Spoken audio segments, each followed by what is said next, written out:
명나라 만력 20년, 일본군이 한반도를 침략하여 절반의 땅을 점령했습니다. 조선은 만력제에게 구원을 요청했지만 당시 명나라는 국내의 혼란을 수습하느라 도와줄 여력이 없었습니다.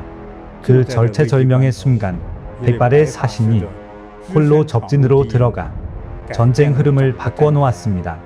그의 이름은 심유령으로 명나라 만력제 시기 사람이었습니다. 기원 1592년 명조 만력제 주의규는 오랫동안 조회에 나가지 않고 환관들을 민간에 보내 세금을 가혹하게 거두어들여 민심만 돌아섰습니다.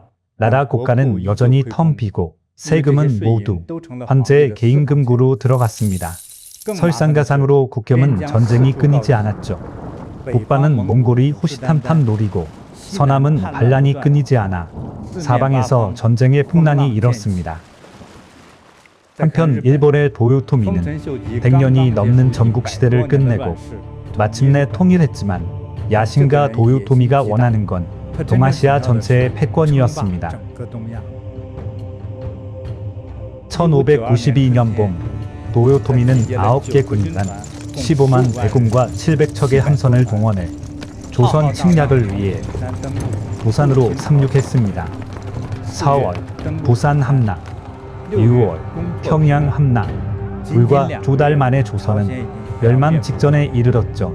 선조 이연은 북쪽으로 피난을 떠나며 만력제에게 급히 서신을 보내 도움을 요청했습니다. 이 구원 요청이 만력제에게 전해지자 명나라 조정은 발칵 뒤집혔습니다. 출병은 해야 하는지에 대해 군사를 보내야 한다는 쪽은 말했죠. 조선은 우리 명나라의 범국이다. 오늘 조선을 버리면 내일 왜군은 곧 국경까지 들이닥칠 것이다. 하지만 반대하는 목소리도 컸습니다. 국군은 바닥났다. 연방 곳곳이 전쟁 중인데 무슨 여력으로 조선까지 돌보겠는가? 그렇게 2달 동안 주절론과 주화론이 팽팽히 맞섰습니다. 마침내 만력제는 결정합니다. 출병하다. 그는 치명적인 실수를 저지릅니다. 적을 얕본 것입니다. 처음에는 2,000명의 선발대를 보내 적의 전력을 떠보는데 결과는 전멸이었습니다. 이어 승천 기병을 보내 평연섬을 공격했지만 시가전에서 내군 조총수의 매복에 당해 거의 몰살당하고 2번의 전쟁에서 참패했습니다. 명나라 조정은 크게 당황했습니다. 왜군의 칼이 이제는 명나라를 향하고 있음을 실감하게 된 겁니다. 명나라 명장 이여송은 서북 닝샤에서 반란을 진압 중이어서 당장 돌아올 수가 없었습니다. 그때 경부상서 석성이 매우 절박한 결정을 내립니다. 구인 공지를 붙인 것입니다. 북경 경부 관청 앞에 이런 내용의 공지가 붙었습니다. 일본 사정에 밟고 왜군과 교섭할 수 있는 자를 구한다. 조선을 수복하는 데 공을 세우면 은 1만 양과 자기를 내리겠다. 하지만 반이 붙은 지 보름이 지나도록 지원자는 한 명도 나타나지 않았죠. 누가 봐도 죽으러 가는 일이었으니까요. 경부상서 석성이 거의 체념하고 있을 무렵 한 사람이 추천되었습니다. 바로 오늘 이야기의 주인공 심유경입니다. 당시 그는 50이 넘은 나이에 백발의 흰 수염을 하고 있었습니다. 수수한 옷차림 때문에 시장통 노인 같았습니다. 자세히 보면 당호 기질이 느껴지지만 아무리 봐도 전쟁 속에서 협상과 계략을 펼칠 인물처럼은 보이지 않았습니다. 석성도 처음엔 미심쩍었죠. 왠지 석연치가 않았습니다. 이 사람이 정말 가능할까? 그런데 심유경은 눈빛이 차분하고 아첨도 두려움도 없었습니다. 그는 조용히 말했습니다. 소인 심유경이라 하옵니다. 심유경은 왜 일본과의 위험한談判에 선뜻 나설 수 있었을까요? 먼저 그가 살아온 삶을 살펴봐야 합니다. 심유경은 1537년 절간성 가흥에서 태어났습니다. 아버지 심고는 집안 형편도 넉넉한 상인이었습니다. 젊은 시절 일본으로 건너가 무역을 했고 심유겸은 어릴 때 아버지를 따라다니며 일본어를 익히고 일본의 풍속과 문화도 배웠습니다. 심골은 의욕심이 강한 사람이었죠. 가정황제 시기 강남에 대리근이 들어 백성들이 굶어 죽어나가자 그는 자신이 맡고 있던 군량과 집안 재산을 모두 풀어 백성들을 구휼했습니다. 덕분에 많은 사람이 살았지만 심골은 문제가 생겼습니다. 장부가 맞지 않았던 것입니다. 관첨은 즉시 심골을 감옥에 가두었습니다. 마침 그때 왜구가 동남 연안을 침입했고 항일 명장 호종원은 심골의 의리와 재능을 높이사 그를 석방하고 군영으로 불러들였습니다. 그때 아직 10대였던 심유겸은 아버지를 따라다니며 전쟁터를 봅니다. 군영은 어떤 곳입니까? 칼 끝에서 살아남는 곳입니다. 업무술수를 익히고 사람의 속내를 읽는 법, 생사를 넘나드는 계략을 배웠습니다. 힘으로 안 되면 머리를 써야 함을 배우죠. 한 번은 심유겸 부자가 계략을 꾸몄습니다. 복주를 배에 가득 싣고 대낮에 보란듯이 일본군 진영 앞을 천천히 지나간 겁니다. 일본군은 술을 실은 배를 보고 바로 출격하여 쫓아왔습니다. 곧 붙잡히려는 순간 심 부자는 배를 버리고 당에 풍덩 뛰어들었고 일본군은 술을 통째로 챙겨갔습니다. 그날 밤 일본군 진영에서는 한밤중까지 술판이 벌어졌고 결국 곳곳에서 비명을 지르며 북이 퍼진 일본군이 죽어갔습니다. 이게 무엇입니까? 배짱이고 계략입니다. 심유경의 담력과 책임감은 바로 이런 경험 속에서 길러졌던 겁니다. 이후 심유겸은 북경으로 올라왔지만 정해진 관직도 직업도 없이 떠돌이처럼 살아갔습니다. 평소 도가 수행을 좋아했던 그는 다양한 인물들과 두루 교류하며 사람을 상대하는 능력을 익혔습니다. 또 오랫동안 도술과 세상 이치를 연구하며 인심과 이해관계를 읽는 데 남다른 감각을 갖추게 되었습니다. 바로 그 무렵 심유겸은 심가왕을 하인으로 거두었는데 본명은 정사라 불렸습니다. 그는 어릴 적 왜구에게 끌려가 일본에서 18년을 살았었죠. 북경에서 물장수로 살아가던 그는 심유경에게 중요한 정보를 줍니다. 오요토미가 본래 원한 건 대중무역인데 조선이 막자 전쟁을 일으켰다는 정보였죠. 상황을 파악한 심유겸은 일본과의 담판을 결심합니다. 물론 그는 알고 있었습니다. 어쩌면 죽을 수도 있다는 거려. 그러나 의로운 일에 물러서지 않았습니다. 왜군이 조선에 발을 붙이면 다음은 명나라를 침략할 것이고 결국은 백성이 피해를 입겠죠. 사람은 살면서 결정적인 순간에는 누군가를 위해 나서야 했죠. 중년의 심유겸은 이기거나 죽거나의 각오로 위험한 승부판에 몸을 던졌습니다. 목숨을 건 담판에 나선 겁니다. 만력제는 소식을 듣자 뜨거운 감자를 넘겨받을 사람인 심유겸을 즉시 유격장군에 봉하고 삼고를 대신해 일본군과 교섭하고 전보를 점찰하도록 권한을 주었습니다. 임명장이 내려오자 심유겸은 군사도 한 명 없이 곧장 조선으로 향했습니다. 조선의 선조 이연은 명나라 장군이 왔다는 말을 듣고 놀랍고 기뻐서 서둘러 만났지만 막상 만나보고 어안이 번벙해졌습니다. 장군님, 원굴은 없고 혼자십니까? 심유겸은 천천히 입을 열었습니다. 70만 대군이 성 밖에 와 있습니다. 그 말만 들으면 대군이 성 밖에서 출전 명령만 기다리는 듯 했습니다. 그러나 실제 동원할 수 있는 병력은 겨우 10수만 명 정도였고 주력군은 서북 지역에서 반란을 진압하느라 올 수 없었죠.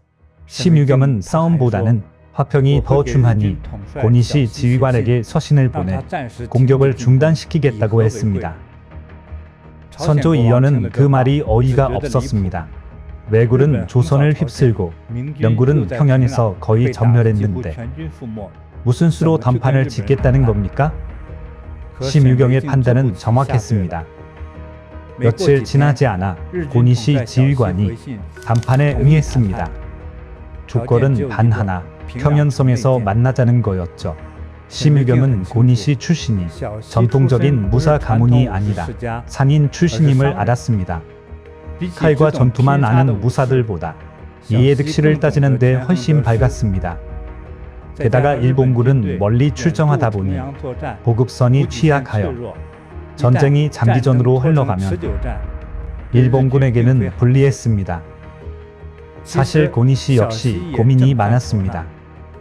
더 밀고 올라가면 곧 명나라의 영토인데 그는 명나라를 건드리고 싶지 않았습니다. 다만 협상 장소를 평양으로 정하면 자신에게 손해될 것은 없고 명나라의 실력도 떠보려고 고니시는 단판을 응했습니다. 하지만 먼저 심유경을 비선을 제압해 보려 했습니다. 만력 20년 8월 평현섬 박건복산 일대 일본군은 심리진을 치고 군비가 하늘을 뒤덮었습니다. 그런데 그 거대한 진영 앞에 백발의 노인이 나타났습니다. 그는 몇 명의 하인만 데리고 마치 산책이라도 나온 사람처럼 인류하게 칼창의 숲으로 걸어 들어갔습니다. 고니시는 그 자리에 얼어붙고 말았습니다. 심유경 같은 담력을 가진 사람은 정말 흔치 않았습니다. 고니시는 허리춤에 칼에 손을 얹고 차갑게 말했습니다. 명나라 패전병이 아닌가? 이곳은 이미 일본의 영토다. 심유경은 표정 하나 바꾸지 않고 담담히 대답했습니다. 70만 대군이 섬 밖에 있다. 시험하고 싶다면 얼마든지 출병해보라. 진짜인지 가짜인지 알 수 없지만 고니시는 신중해야 했죠. 파편이 불가능한 것은 아니나 조건이 있다. 대동강을 경계로 삼아 서쪽은 조선에 돌려주고 동쪽은 일본이 차지한다. 심유경은 조금도 동요하지 않았습니다. 명나라도 화평을 원하지만 조건은 함재께 아래어야 한다. 오가는 길이 멀어서 50일이 필요하다. 그렇게 심유경은 군사 한 명 쓰지 않고 고니시를 설득해 전쟁을 멈추었고 양측은 결국 경계선을 정하고 50일 동안 휴전하기로 약속했습니다. 조선인은 완전히 감탄하고 말았습니다. 심유경은 정말 신묘한 사람이었습니다. 50일은 곧 명나라 주력군이 조선으로 올 수 있는 시간이었습니다. 무너져 내리던 전세가 억지로 붙들리게 된 것입니다. 그와 동시에 심유경은 정보 수집도 놓치지 않았습니다. 그는 포상이라는 명목으로 일본군에게 모자를 나누어 주고 모자의 수로 일본군의 병력이 어느 정도인지 짐작했습니다. 또 선물 전달을 이유로 여러 차례 군영에 들어가 주둔 상황을 살폈습니다. 병력 보급, 무기와 장비는 어떠한지 그는 눈에 담고 기억해 조목조목 조정해 보고했습니다. 심유경은 고니시와 담판하는 동안에도 영토 하량과 조국 문제에 대한 일본 측 태도를 끊임없이 떠보았습니다. 그가 흩어진 정보 조각들을 조금씩 맞춰가며 노력한 덕분에 명나라는 적군의 실체를 파악하게 되었죠. 50일을 꼬박 기다린 후 일본은 만력제의 답신 대신 명나라 정예 기병대를 맡게 됩니다. 명나라 대장군 이여솜은 서북 닝샤의 반란을 평정한 뒤 요동의 기병대를 이끌고 곧장 조선 전쟁터로 달려왔습니다. 1593년 초 명굴은 전장에서 치열한 승부를 벌였고 마침내 일본군에게서 평양을 되찾았습니다. 하지만 얼마 지나지 않아 벽제관 전투에서 판단을 잘못해 내복에 걸렸고 적지 않은 피해를 입었습니다. 승부 겨루기 갔던 전장은 곧 교착 상태에 빠졌습니다. 이때 조정의 분위기도 다시 흔들리기 시작했습니다. 전쟁이 길어지면 돈이 필요하고 군량, 병격이 필요합니다. 조정에서는 다시 가마론이 힘을 얻기 시작했습니다. 협상이라는 길이 다시 탁자 위에 올라온 것입니다. 이 협상판을 가장 잘 아는 사람은 여전히 심유경이었습니다. 1592년 말부터 1593년 상반기까지 심유겸은 여러 차례 일본 군영을 오가며 담판을 이어갔습니다. 왜굴은 한성에서 부산으로, 해안 요새로 후퇴했지만 영포나 인제, 그리고 통상 등의 핵심 주권에서는 양측 모두 한치도 물러서지 않았습니다. 그런데 이때 감화에 매우 유리한 변화가 생겼습니다. 바다에서는 조선 수군 풍제사 이순신이 연전연승을 거두고 있었습니다.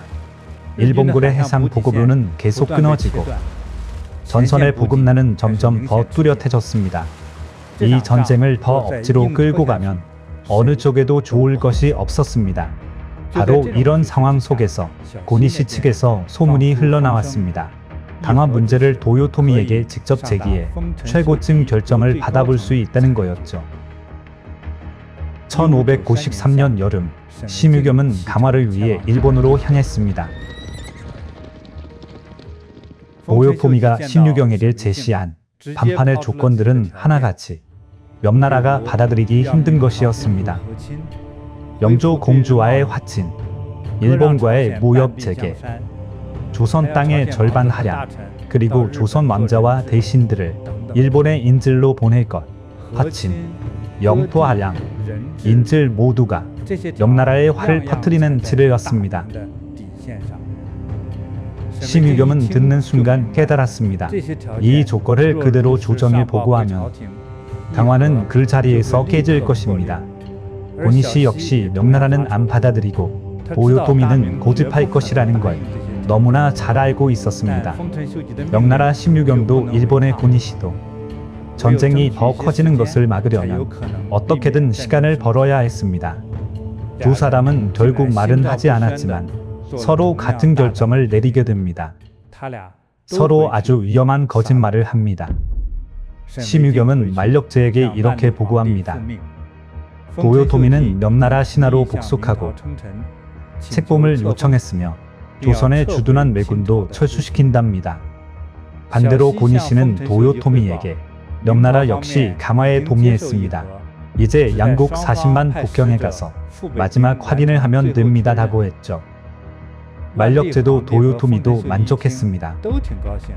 두 사람은 상대가 물러섰다고 생각했죠.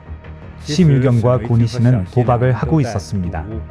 시간이 지나면 문제가 해결되고 정세가 바뀌면 길이 생길 거라는 거죠. 거짓말은 무려 4년의 평화를 가져왔죠. 1593년부터 1597년까지 대규모 전쟁은 멈추게 됩니다. 왜굴은 조선 남부 해안 요새로 물러났고 한중일 세 나라 모두 회복하고 한숨 돌릴 수 있는 시간이 생긴 겁니다.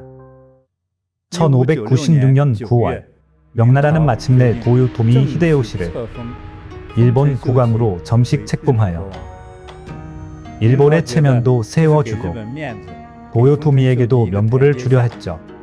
하지만 문제는 도요토미가 그런 체면에는 관심이 없고 동아시아의 패권을 손에 넣으려 했습니다. 1596년 명나라 책봉 사절단은 칙서와 금인을 들고 위세 좋게 일본으로 가서 도요토미를 책봉하기 위해 화려한 예약을 울리고 의식도 성대하게 거행했습니다. 명나라 사신이 칙서를 읽다가 그대를 일본 국왕으로 봉한다라고 하자 도요토미는 돌려냈습니다. 그는 그제야 명나라라 당화 조건을 받아들인 적이 없고 그저 일본 왕으로 책봉하여 원국으로 대하려 하는 걸 알았습니다. 도요토미는 그 자리에서 칙서를 바닥에 내동댕이 쳤습니다. 명나라와 조선 사신을 당장 쫓아내라. 한편 만력제도 도요토미의 속내는 범국이 아니라 화친, 영토 할양, 인질임을 알게 됩니다. 네 이놈, 감히 짐을 속였단 말이냐. 만력제는 즉시 심유경을 체포했습니다. 이로써 중일 감화는 완전히 깨지고 맙니다. 1597년 도요토미는 대구를 일으키고 다시 조선 침략에 나섭니다. 이 전쟁이 바로 점유질환입니다. 일본군의 공세는 이전보다 훨씬 거셌고 한중연합군은 조선 남부 곳곳에서 왜군과 격돌했으며 양측 모두 막대한 피해를 입었습니다. 그때 심유겸은 이미 옥에 갇혀 판결을 기다리고 있었죠. 조점은 빠르게 죄목을 정했습니다. 적과 내통하여 나라를 그르쳤으니 즉시 참수하라. 심유겸은 헌재가 판결문에 붉은 붓으로 한 획 그으면 목숨이 끝나는 상황이었습니다. 만력재는 판결문을 바라보다가 잠시 머뭇거리더니 판결을 바꾸었습니다. 즉시 처형 대신 추후 결점으로요. 우선 가두어 둔다는 뜻이었죠. 심유겸은 옥중에서 자신의 옥념을 기다리고 있을 때 조선 전선은 여전히 교착 상태였습니다. 그러던 1598년 9월 오요토미 히데요시가 병사하고 일본 내부에서는 권력 다툼이 시작되어 백성도 지치고 나라 재정도 바닥내는 조선 원정은 끝내야 했습니다. 전쟁은 마침내 그렇게 끝이 났습니다. 그리고 이듬해 가을 심유겸은 험장으로 끌려가서 저작거리에서 공개 참수형을 당했습니다. 어떤 사람은 심유겸을 황제를 속이고 나라를 망친 사기꾼이라 합니다. 또 어떤 사람은 심유겸이 홀로 적진으로 들어가 왜군과談判하지 않았다면 전쟁 결과는 전혀 달랐을 거라고 합니다. 심유겸은 나라를 그르친 죄인이었을까요? 아니면 비상수단으로 수많은 목숨을 살린 영웅이었을까요? 판단은 어쩌면 우리의 몫인지도 모릅니다. 심유겸의 이야기를 들으며 어떤 생각이 드셨나요? 댓글을 남겨주세요.